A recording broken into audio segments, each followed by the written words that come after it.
Okay. Hello. Couple things. Reading chapter 27. I don't know what page I'm going to read to. I'm going to at least read 10, but honestly, I might just read until I get tired or until I get to the 30-minute mark and then take a break and then finish reading it. But anyways, yeah, that'll be cool. And also my mom's watching The Walking Dead out in the living room. It's kind of loud. I don't know if you can hear that or if you'll be able to hear when there's like the little sirens going on. I don't know. But yeah, I'll chill. Gotta get this done. Let me take a sip. I'm well fed. Had some macaroni, some pork chops. We're all good. Okay. Chapter 27, Empire and Expansion, on page 607. I am reading to at least, I forgot the page number. At least 10 of them. I don't know. In the years immediately following the Civil War, Americans remained astonishingly indifferent to the outside world. Enmeshed in struggles over Reconstruction and absorbed in efforts to heal the wounds of the Civil War, build an industrial economy, make their cities habitable, and settle the sprawling West, most citizens took little interest in international affairs. But the sunset decades of the 19th century witnessed a momentous shift. Sorry, my little food high. Momentous shift in U.S. foreign policy. America's new diplomacy reflected the far-reaching changes that were reshaping agriculture, industry, and the social structure. American statesmen also responded to the intensifying scramble of several other nations for the international advantage in the dawning age of empire. By the beginning of the 20th century, America had acquired its own empire, an astonishing departure from its venerable anti-colonial traditions. The world now had to reckon with a great new power, potentially powerful, but with diplomatic ambitions and principles that remained to be defined. I use the word ambition so much anyways. America turns outward. Many developments fed the nation's ambition for overseas expansion. Both farmers and factory owners began to look for markets beyond American shores as agriculture and industrial production boomed. Many Americans believed that the United States had to expand or explode. Their country was bursting with a new sense of power generated by the robust growth in population, wealth, and productive capacity. It was trembling from the hammer blows of labor violence and agrarian unrest. Overseas markets might provide a safety valve to relieve those pressures. Other forces also whetted the popular appetite for overseas involvement. The lurid yellow press of Joseph Pulitzer and William Randolph Hearst described foreign exploits as many adventures, the kind of dashing daring-do that was the stuff of young boys' dreams. Pious missionaries, inspired by books like the Reverend Josiah Strong's Our Country, Its Possible Future, and Its Present Crisis, looked overseas for new souls to harvest. Strong trumpeted the superiority of Anglo-Saxon civilization and summoned Americans to spread their religion and their values to the backwoods peoples. He cast his seed on fertile ground. At the same time, aggressive Americans like Theodore Roosevelt and Congressman, later Senator, Henry Cabot Lodge were interpreting Darwinism to mean that the earth belonged to the strong and the fit, that is, to Uncle Sam. This view was strengthened as latecomers to the colonial scramble scooped up leavings from the banquet table of earlier diners. Africa, previously unexplored and mysterious, was partitioned by the Europeans in the 1880s in a pell-mell rush of colonial conquest. In the 1890s, Japan, Germany, and Russia all extorted concessions from the anemic Chinese Empire. If America was to survive in the competition of modern nation-states, perhaps it, too, would have to become an imperial power. The development of a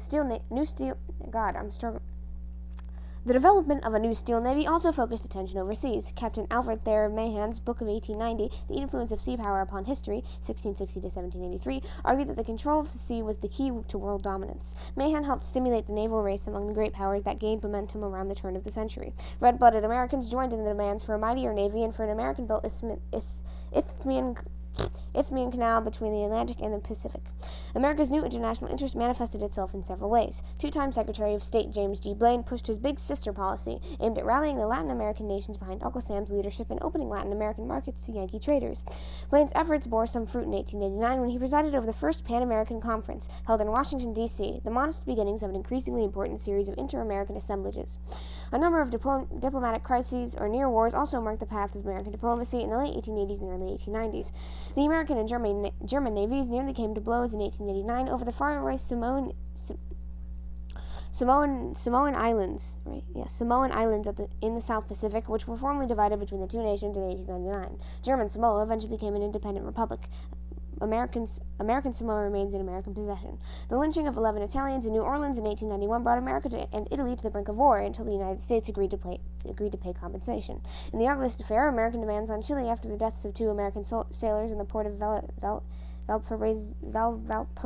in 1892 made hostilities between the two countries seem inevitable. The threat of attack by Chile's modern navy spread alarm on the Pacific coast until the Chileans finally agreed to pay an indemnity. A simmering argument between the United States and Canada over seal hunting near the Pribilof Islands Pribilof Islands off the coast of Alaska was resolved by an arbitration in 1893. The willingness of Americans to risk war over such distant and minor disputes demonstrated the aggressive new national mood. America's new belligerence combined with old-time anti-British feeling to generate a serious crisis between the United States and Britain in 1895 to 1896. The jungle boundary between British Guyana. That's Guyana. I thought it said Guinea. British Guyana and Venezuela had long been in dispute, but the discovery of gold in the contested area brought the conflict between Britain and Venezuela to a head.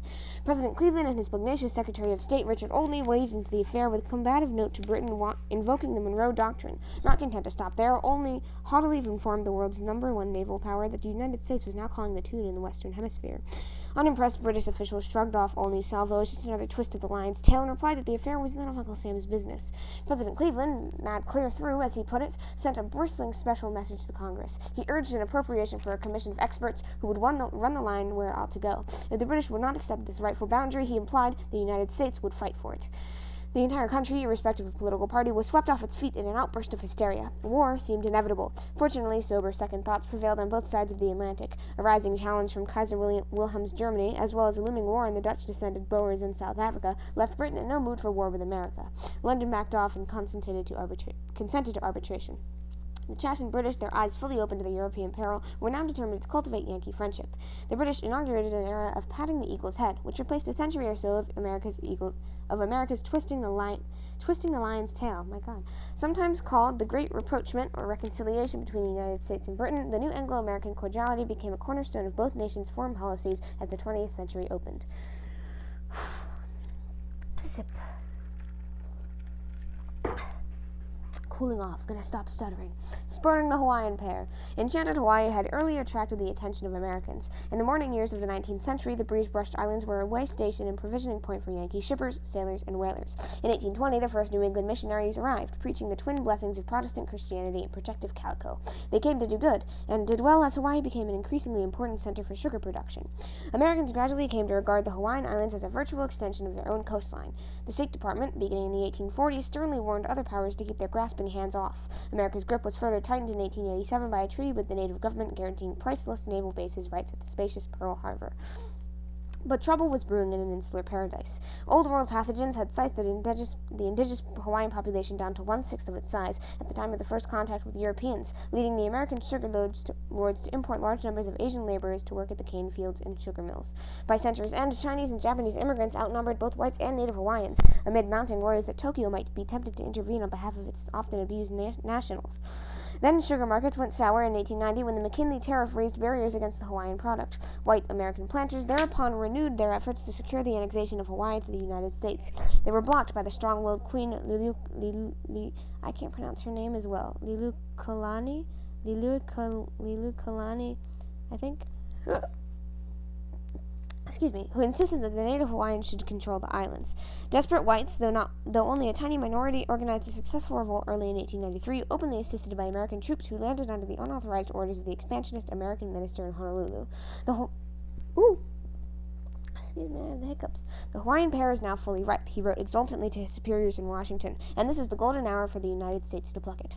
A treaty of annexation was to rush to Washington, but before it could be railroaded through the Senate, Republican President Harrison's term expired and Democratic President Cleveland came in.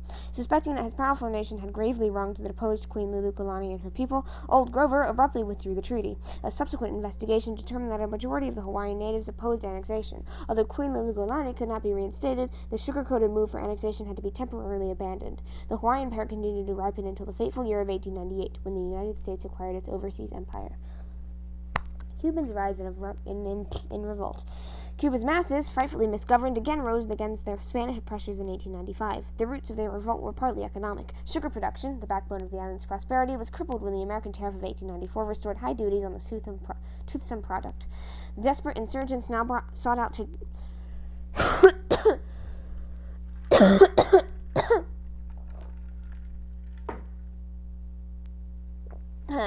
Wow. Okay. The toothsome product. The desperate insurgents now sought to drive out their Spanish overlords by adopting a scorched earth policy. The insurrectos torched cane fields and sugar mills and dynamited passenger trains. Their destructive tactics also menaced American interests on the island. American sympathies went out to the Cuban underdogs. Sentiment aside, American business had an investment stake of about $50 million in Cuba and had an annual trade stake of about $100 million, all of it put at risk by revolutionary upheaval. Moreover, as the calculating Senator Lodge put it, Cuba lay right athwart the line that led to the much-anticipated Panama Canal. Whoever controlled Cuba, said Lodge, controls the Gulf of Mexico. Much was riding on the outcome of the events troubled Cuba. Fuel was added to the Cuban conflagration in 1896 with the arrival of the Spanish general Butcher Weyler. He undertook to crush the rebellion by herding many civilians into barbed wire reconcentration camps where they could not give assistance to the armed insurrectos. Lacking proper sanitation, these enclosures turned into deadly pest holes. The victims died like dogs. Atrocities in Cuba were red meat for the sensational new yellow journalism of William Randolph Hearst and Joseph Pulitzer. Engaged in a titanic duel for circulation, each attempted to outdo the other with screeching headlines and hair-raising scoops. Where atrocity stories did not exist, they were invented. Hearst sent the gifted artist Frederick Remington to Cuba to draw sketches, allegedly with the pointed admonition, "You furnish the pictures and I'll furnish the war." Among other outrages, Remington depicted Spanish customs officials brutally disrobing and searching an American woman. Most readers of Hearst's journal, their indignation soaring, had no way of knowing that such tasks were performed by female attendants. Hearst also sensationally publicized a private letter from the Spanish minister in Washington, Dupuy de Lome. The indiscreet epistle, stolen from the mails, described by President McKinley in decidedly unflattering terms. The resulting uproar forced Dupuy-de-Lome's resignation and further infuriated the American public. Then, in early 1898, Washington sent the battleship Maine to Cuba, ostensibly for a friendly visit, but actually to protect and evacuate Americans if a dangerous flare-up should occur and to demonstrate Washington's concern with the island's stability. Tragedy struck on February 15, 1898, when the Maine mysteriously blew up in the Havana harbor with a loss of 260 sailors. 2 investigations of the Iron Coffin ensued, one by U.S. naval officers and the other by Spanish officials. The Spaniards concluded that the explosion had been internal and presumably accidental. The Americans argued that the blast had been caused by a submarine mine. Not until 1976 did the U.S. Navy Admiral H.G. Rickover confirm that the original Spanish finding, with overwhelming evidence that the initial explosion had resulted from spontaneous combustion in one of the coal bunkers adjacent to a powder magazine. But Americans in 1898, now mad for war, blindly embraced the less likely explanation. Lashed to fury by the yellow press, they leapt into the inaccurate conclusion that the Spanish government had been guilty of intolerable treachery. The battle cry of the hour became, "Remember the Maine! To hell with Spain!" Nothing would do but hurl the dirty Spanish flag from the hemisphere. The national war fever burned even higher, even though American diplomats had already gained Madrid's agreement to Washington's 2 basic demands: an end to the reconcentration camps and an armistice with Cuban rebels. The cautious McKinley found himself in a jam. He did not want hostilities, but neither did he want Spain to remain in possession of Cuba, nor, for that matter, did he want a fully independent Cuba, over which the United States could exercise no control. More impetuous souls denounced the circumspect president as Wobbly Willie McKinley. Fight-hungry Theodore Roosevelt reportedly snarled that the white-livered occupant of the White House did not have the backbone of a chocolate eclair. The president, whose shaken nerves required sleeping pills, was even being hanged in effigy.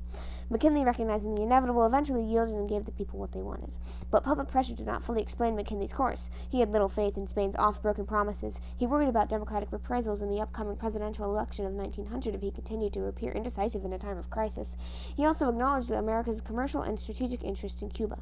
On April 11, 1898, McKinley sent his war message to Congress, urging armed intervention to free the oppressed Cubans. The legislators responded uproariously, but what was essentially a declaration of war.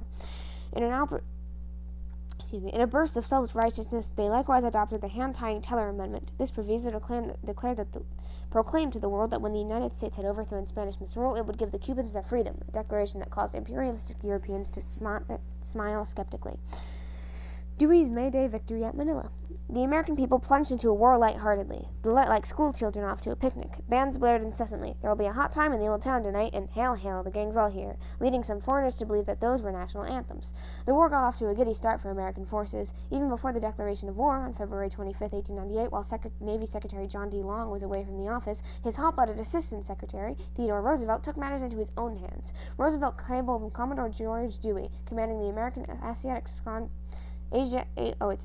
Squadron at Hong Kong, to descend upon Spain's Philippines in the event of the war. The very devil seemed to possess him. Long later wrote of Roosevelt's actions, but President McKinley subsequently confirmed Roosevelt's instructions, even though an attack in the distant Far East seemed like a strange way to free nearby Cuba.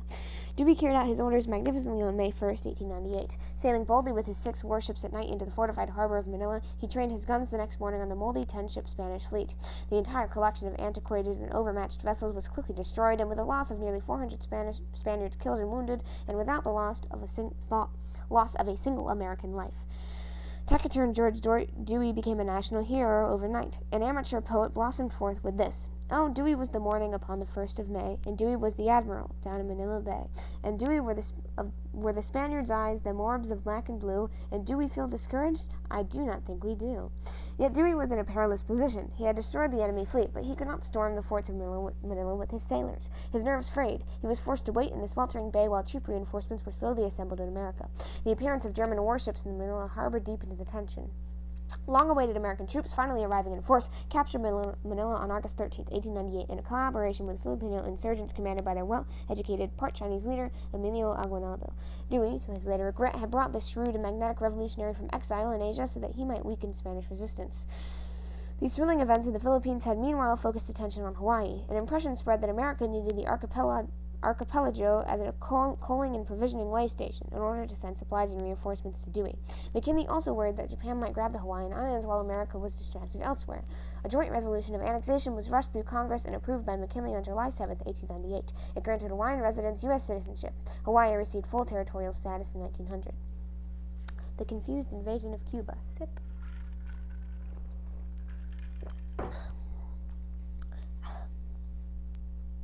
Okay. Shortly after the outbreak of war, the Spanish government ordered a fleet of decrepit warships to Cuba. Panic seized the eastern seaboard of the United States. American vacationers abandoned their seashore cottages, while nervous investors moved their securities to inland depositories. The Spanish Armada eventually wheezed into bottle-shaped Santiago Harbor, Cuba, where it was easily blockaded by the much more powerful American fleet. Sound strategy seemed to dictate that an American army be sent in from the rear to drive out the Spanish ships.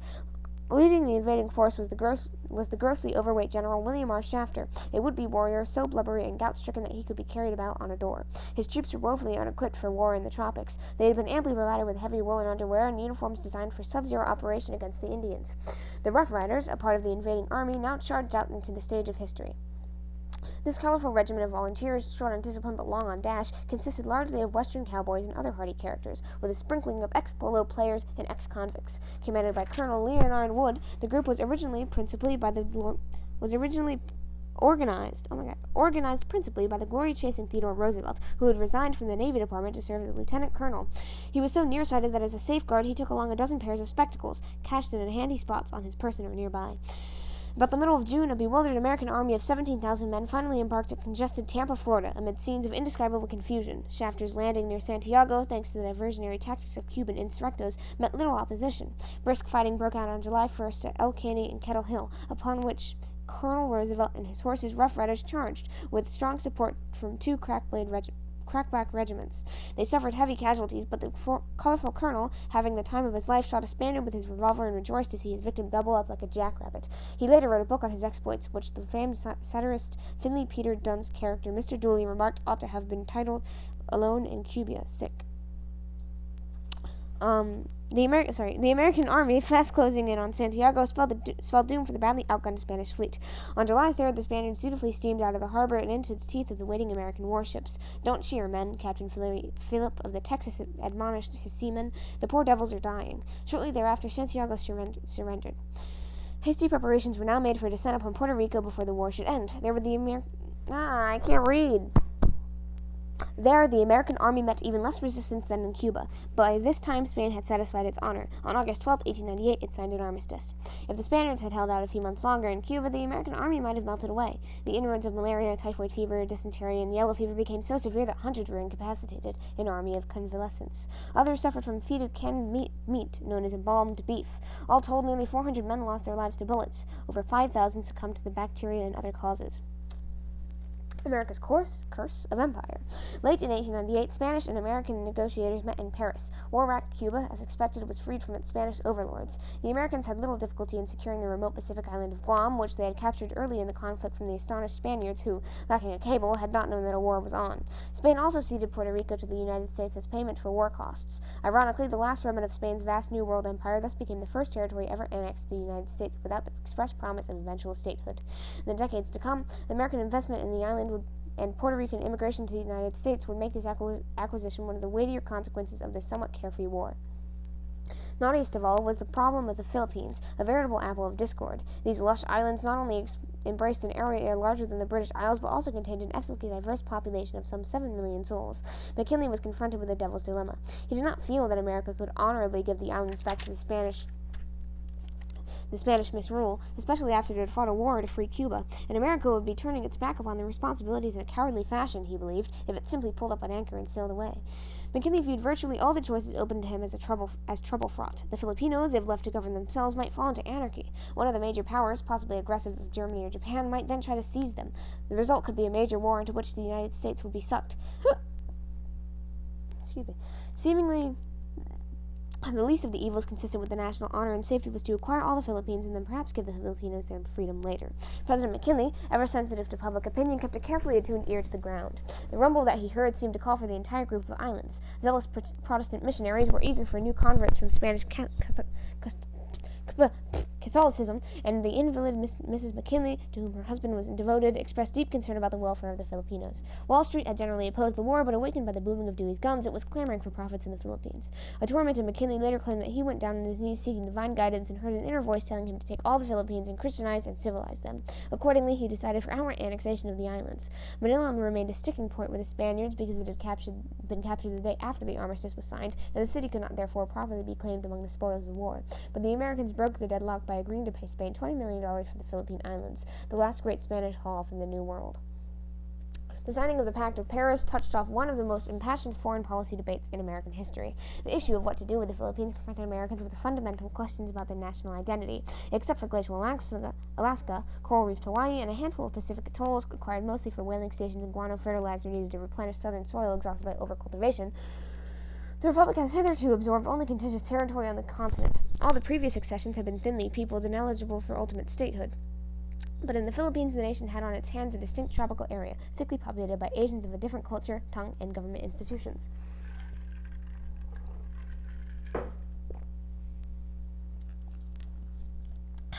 Opponents of annexation argued that such a step would dishonor and ultimately destroy America's venerable commitments to self-determination and anti-colonialism. God damn the United States for its vile conduct in the Philippine Isles, burst out the usually mild-mannered Professor William James. The Harvard philosopher could not believe that the United States could puke up its ancient soul in 5 minutes without a wink of squeamishness. Speaker of the House Thomas Zara Reed resigned in protest against America's new imperial adventure. Proponents countered that Philippine annexation would simply continue a glorious history of expansion that had pushed American civilization to the Pacific and now beyond. If Americans were morally bound to abandon the Philippines under Theodore Roosevelt, we were also morally bound to abandon Arizona to the Apaches. The Anti-Imperialist League sprang into being to fight the McKinley administration's expansionist moves. The organization counted among its members some of the most prominent people in the United States, including the presidents of Stanford and Harvard universities and the novelist Mark Twain. The anti-imperialist blanket even stretched over such strange bedfellows as the labor leader Samuel Gompers and the steel titan Andrew Carnegie. Anti-imperialists raised many objections. The Filipinos thirsted for freedom. To annex them would violate the consent of the governed philosophy in the Declaration of Independence and the Constitution. Despotism abroad might well beget despotism at home. Imperialism was costly and unlikely ever to turn a profit. Finally, annexation would propel the United States into the political and military cauldron of East Asia. Yet the expansionists or imperialists could sing a seductive song. They appealed to patriotism, invoked America's civilizing mission, and played up possible trade profits. Manila, they claimed, might become another Hong Kong. Rudyard Kipling, the British poet laureate of imperialism, urged America to down the slippery path with a quotable poem that he circulated before publication to Theodore Roosevelt and Henry Cabot Lodge. Roosevelt found it good sense but poor poetry. Take up the white man's burden, ye dare not stoop to less, nor call too loud on freedom to cloak your weariness. In short, the wealthy Americans must help to uplift and exploit the underprivileged, underfed, and underclad of the world. Overheated protests, the Senate approved the treaty with Spain with just one vote to spare on February 6, 1899. America was now officially an empire.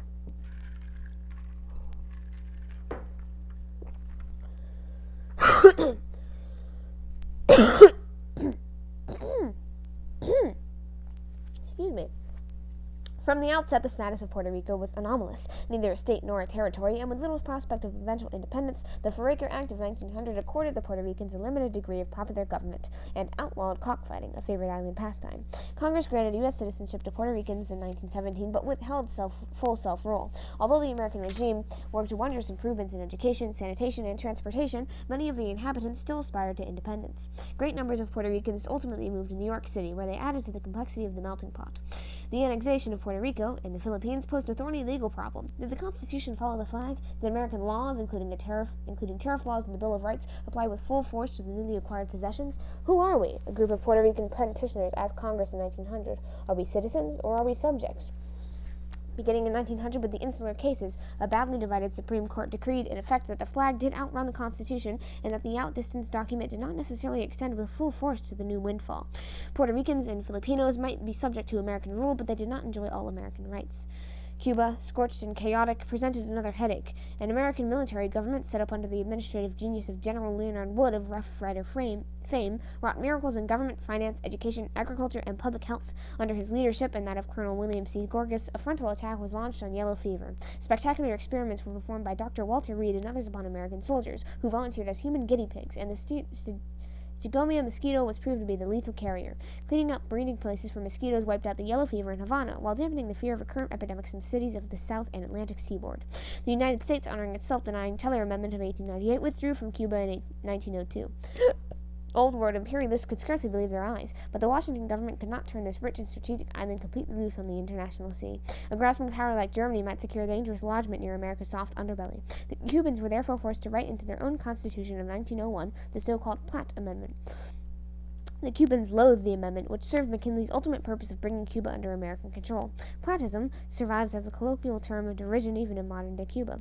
The newly liberated Cubans were forced to agree not to conclude treaties that might compromise their independence, as Uncle Sam saw it, and not to take on debt beyond their resources, as Uncle Sam measured them.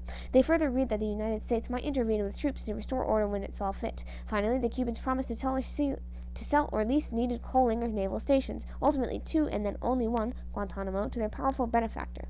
The United States finally abrogated the amendment in 1934, although Uncle Sam still occupies a 28,000-acre Cuban beachhead at Guantanamo under an agreement that can be revoked only by the consent of both parties. New horizons in two hemispheres. In essence, the Spanish-American War was a kind of colossal coming-out party. Dewey's thundering guns merely advertised the fact that the nation was already a world power. The war itself was short, 113 days, low in casualties, and theatrically successful, despite the bungling. Secretary of State John Hay called it a splendid little war. American prestige rose sharply, and the Europeans grudgingly accorded their republic more respect. Britain, France, Russia, and other great powers pointedly upgraded their legations in Washington, D.C., which had previously been regarded as a diplomatic backwater. An exhilarating new martial spirit thrilled America, buoyed along by the newly popular military marching band music of John Philip Sousa. Most Americans did not start the war with consciously imperialistic moves, but after falling through the cellar door of imperialism in a drunken fit of idealism, they wound up with imperialistic and colonial fruits in their grasp. Captain Mahan's big navyism seemed vindicated, energizing popular support for more and better battleships. A masterly organizer, Secretary of War Elihu Root established a general staff for the Army and founded the War College in Washington. One of the most beneficial results of the conflict was the further closing of the bloody chasm between North and South. Thousands of patriotic Southerners had fought to the Stars and Stripes, and the gray-bearded General Joseph, fighting Joe Wheeler, a Confederate cavalry hero of about 1,000 Civil War skirmishes and battles, was given a command in Cuba. He allegedly cried in the heat of the battle, "To hell with the Yankees, damn it, I mean the Spaniards." Even so, the newly imperial nation was not yet prepared to pay the full bill for its new status. By taking on the Philippine Islands, the United States became a full-fledged Far Eastern power, but the distant islands eventually became a heel of Achilles, a kind of indefensible hostage given to Japan, as events proved in World War II. Here and elsewhere, the Americans had short-sightedly assumed burdensome commitments that they proved unwilling to defend with appropriate naval and military outlays. Little Brown Brothers in the Philippines. Awful, awful heading name. It's awful. The liberty-loving Filipinos assumed that they, like the Cubans, would be granted their freedom after the Spanish-American War. They were tragically deceived. Washington excluded them from the peace negotiations with Spain and made clear its intention to stay in the Philippines indefinitely. Bitterness towards the occupying American troops erupted into open insurrection on February 4, 1899, under Emilio Aguinaldo. Having plunged into war with Spain to free Cuba, the United States was now forced to deploy some 126,000 troops 10,000 miles away to rivet shackles onto a people who asked for nothing but freedom in the American tradition. The poorly equipped Filipino rebels soon melted into the jungle to wage vicious guerrilla warfare. Months earlier, American soldiers thought that they were rescuing innocent victims of Spanish tyranny. Now they viewed the Filipinos as dangerous enemies of the United States. This shift contributed to a mounting race war in which both sides perpetrated sordid atrocities. Uncle Sam's soldiers adopted the water cure, forcing water down victims' throats until they yielded information or died. American reconcentration camps rivaled those of Butcher Whaler in Cuba. Having begun the Spanish War with noble ideals, America now dirtied its hands. One New York newspaper published a reply to Rudyard Kipling's famous poem. We've taken up the white man's burden of ebony and brown. Now will you kindly tell us, Rudyard, how we may put it down? Oh, wow. The Americans broke the back of the Filipino insurrection in 1901 when they cleverly infiltrated a guerrilla camp and captured Aguinaldo, but sporadic fighting dragged on for many dreary months, eventually claiming the lives of 4,234 Americans and more than 200,000 Filipinos. Future President William H. Taft, an amiable Ohioan who weighed some 350 pounds, became civil governor of the Philippines in 1901. Forming a strong attachment to the Filipinos, he called them his little brown brothers and danced light-footedly with the Filipino women. But McKinley's benevolent assimilation of the Philippines proceeded with painful slowness. Washington poured millions of dollars into the islands to improve roads, sanitation, and public health. Important economic ties, including trade and sugar, developed between the two peoples. American teachers set up an unusually good school system and helped to make English a second language. But all this vast expenditure, which profited America little, was ill-received. The Filipinos had hated compulsory Americanization and pined for liberty. They finally got their freedom on the 4th of July, 1946. In the meantime, thousands of Filipinos emigrated to the United States. How much more is left? Maybe I can make it through, the next page. I'll do that. Hinging the open door in China. Ominous events had meanwhile been brewing in faraway and unfeebled China. After China's defeat by Japan in 1894 to 1895, the imperialistic European powers, notably Russia and Germany, moved in. Like vultures descending upon a wounded animal, they began to tear away valuable leaseholds and economic spheres of influence from the Manchu government. A growing group of Americans viewed the vivisection of China with alarm. Churches worried about their missionary strongholds. Merchants feared that Europeans would monopolize Chinese markets. An alarmed American public, openly prodded by the press and slyly nudged by certain free trade Britons, demanded that Washington do something. Secretary of State John Hay, a quiet but witty poet, novelist, diplomat with a flair for capturing the popular imagination, finally decided upon a dramatic move. In the summer of 1899, Hay dispatched to all the great powers a communication soon known as the Open Door Note. He urged them to announce that in their leaseholds or spheres of influence they would respect certain Chinese rights and the ideal of fair competition. Tellingly, Hay had not bothered to consult the Chinese themselves. The phrase open door quickly caught the American public's fancy, but Hay's proposal caused much squirming in the leading capitals of the world, though all the great powers, save Russia, with covetous designs in Manchuria, eventually agreed to it. Open door or not, patriotic Chinese did not care to be used as a doormat by the Western powers. In 1900, a super-patriotic group known as the Boxers, for their training in the martial arts, broke loose with the cry, "Kill foreign devils." In what became known as the Boxer Rebellion, they murdered more than 200 foreigners and thousands of Chinese Christians and besieged the foreign diplomatic community in the capital, Beijing. A multinational rescue force of some 18,000 soldiers arrived in the nick of time and quelled the rebellion. They included several thousand American troops dispatched from the Philippines to protect U.S. rights under the 1844 Treaty of Wanghia. I think it's pronounced special, but I can't remember. And to keep the open door propped open.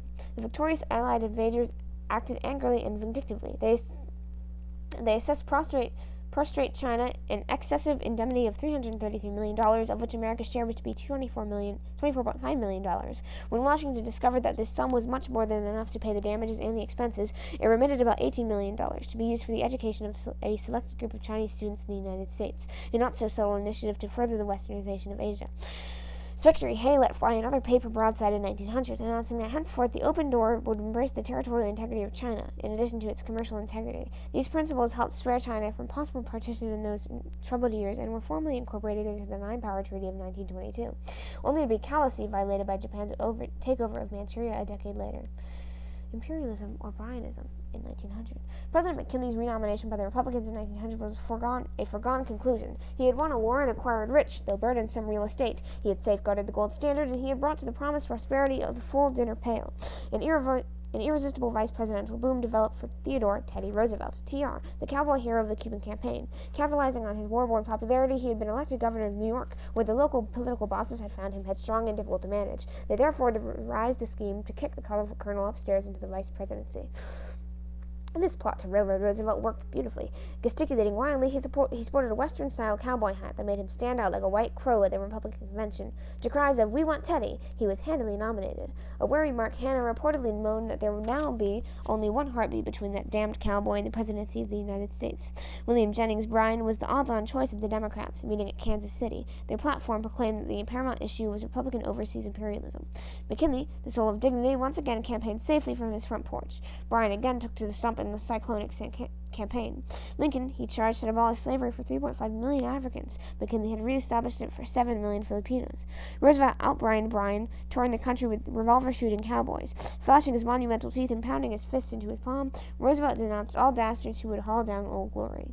McKinley handily triumphed by a much wider margin in 1896. 7 million, big number, to 6 million, big number, popular votes, and 292 to 155 electoral votes. But victory for the Republicans was not a mandate for or against imperialism. If there was any mandate at all, it was for the 2 P's, prosperity and protectionism. Protectionism. Meanwhile, the New York bosses gleefully looked forward to watching the Nelson Roosevelt take the veil as vice president. Alright, 1, 2, 3, 4, 5, 6. Oh my god. Yeah, there's only like 6 pages left, but I need a quick break. So, I'll be right back.